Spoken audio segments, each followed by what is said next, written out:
Wilds of Eldraine is going to bring the community more than just massive changes to the standard format. In fact, there's so much to talk about here that I can hardly contain myself. Let's discuss this standard set release, and I've got some crazy theories that I think you might like.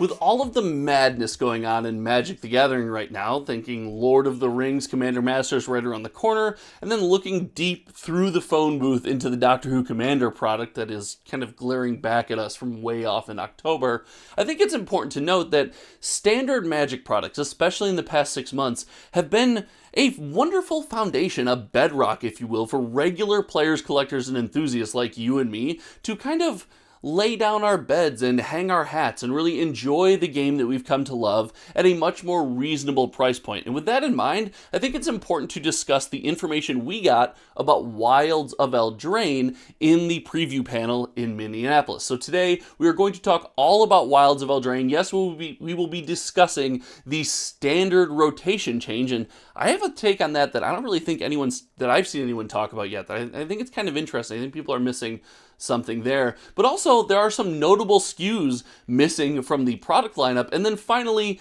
we get to do something that is probably the most fun that we get to do on this channel. We get to put on our thinking caps, kind of put the pieces of the puzzle together and come up with some interesting theories about Magic design, the game itself, the community that we're in, and discuss those. And I know when I do that and make these kind of videos, the comment section blows up. So I'm ready for these conversations. It's a wonderful opportunity for you to kind of, as you watch the video, share your thoughts with me. So thank you so much again in advance for sharing those thoughts. And let's talk Wilds of Eldraine. Now, I think it's important to note we did get an image of all the SKUs that will be coming out with Wilds of Eldraine, and we see some familiar faces and some notable missing products. We see draft set and collector boxes. We see there's preview packs, there's gift bundles, it's a standard product. There's 2 commander decks. Why do we have 2 commander decks? Give me 4 commander decks, Wizard. Stop giving me 2 commander decks. But notably, we are missing Jumpstart. And the Jumpstart in standard products is kind of what seems like a short-lived experiment. We've given credit to Wizards of the Coast for kind of experimenting with what kind of products their community wants. I know this started back with things like, I hate to say it, but like Magic 30th Anniversary Edition, right? We decided we didn't want this product. It did not sell well. It did not sell out. There's not a lot of them that moved out to especially regular people like me. Like, we're not buying that.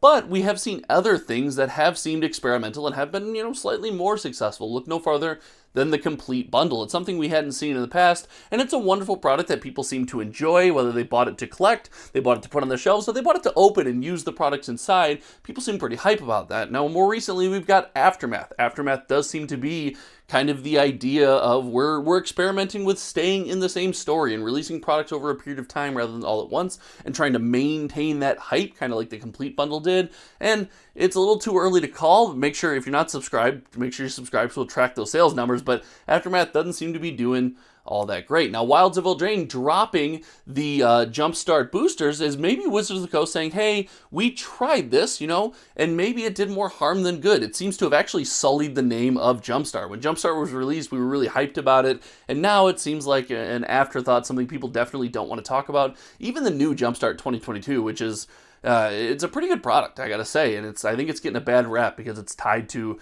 this Jumpstart brand that's been tarnished by these crappy products. But we're seeing that moved off there, and I think, again, this is your first opportunity to yell at me in the comment section. Wizards of the Coast gets credit here. If they are in fact dropping Jumpstart from the standard release cycle as a product that doesn't really seem to land home, I think that's a good thing. I think that's a positive change, and it's nice to see them interacting with the community in such a positive way. Now, we don't know anything about the contents of the box, but we do know that Wizards of the Coast is addressing another problem that I have brought up several times here just on this channel. I have said when opening standard product, if you're not an ingrained and hardcore EDH or Commander player that's looking to constantly build new decks or change up your existing decks, standard product can often feel weird. It doesn't really feel like it's got a home at times.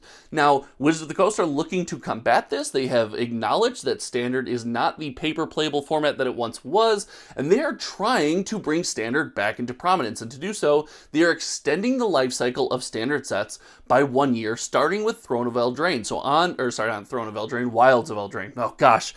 Please don't take me back to Throne of Eldraine Standard. Oh, okay. But Wilds of Eldraine, when it's released, will not cause any other sets to rotate out of Standard. There will be more sets in Standard, and they will stay for 3 years. The idea here is it gives longevity to your cards, and it is an all casual player, all everyday enthusiast change. Your competitive players aren't really going to like this. The strategies are going to stay stale for a little bit longer. The top decks are probably going to remain the top decks for a little bit longer, and you're going to have to deal with that metagame. But your casual players will have the opportunity to dig in and play Standard. Now, does this change alone make more people want to play Standard Magic in their store?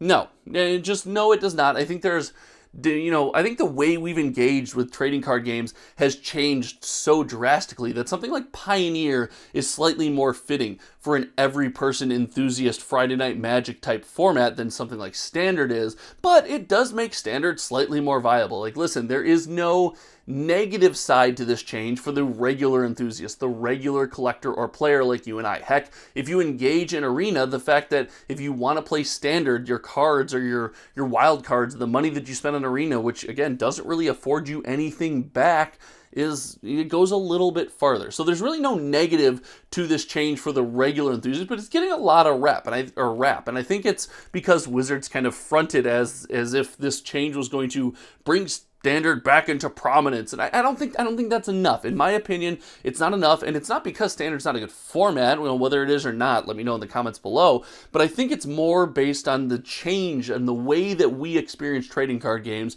and what we expect out of our cards, their longevity, and how we want to use them at the local game store. So I really think this is an interesting pivot point in Wizards of the Coast design and how they're going to bring products to us. And I think this lends into my biggest tinfoil hat theory. So if you're in here right now, if you're still here and you're not subscribed, first of all, you're part of the 80% that watch these videos that aren't subscribed, so make sure you smash that subscribe button. It helps out the channel a ton, and if you like the vibe around here, share this video with a friend or group of friends. But if you've been here before, you know what this is. I put on my tinfoil hat. I start to theorize about some in-depth magic concepts and principles that are going to affect us down the road based on very little information, and I'm starting to see something happen with all of these sets. With Command, maybe it's just because Commander Masters is staring me in the face, and Lord of the Rings seems to lean into the limited play in the starter experience. I really feel like it seems like Wizards of the Coast is finally starting to pull apart this idea that everything has to be Commander.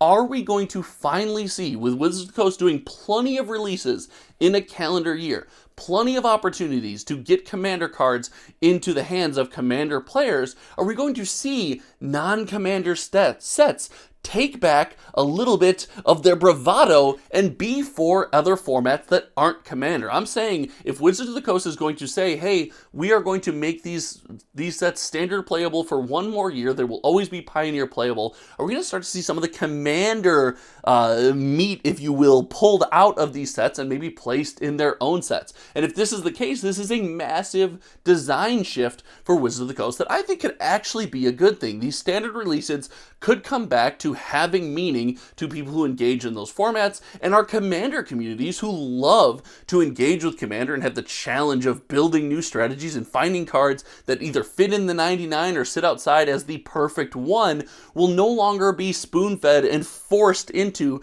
Commander lines and lanes. Rather, they can go back to exploring deck building, deck construction, and the use of various cards. I think this is a massive win-win if Wizards of the Coast does manage to make this happen.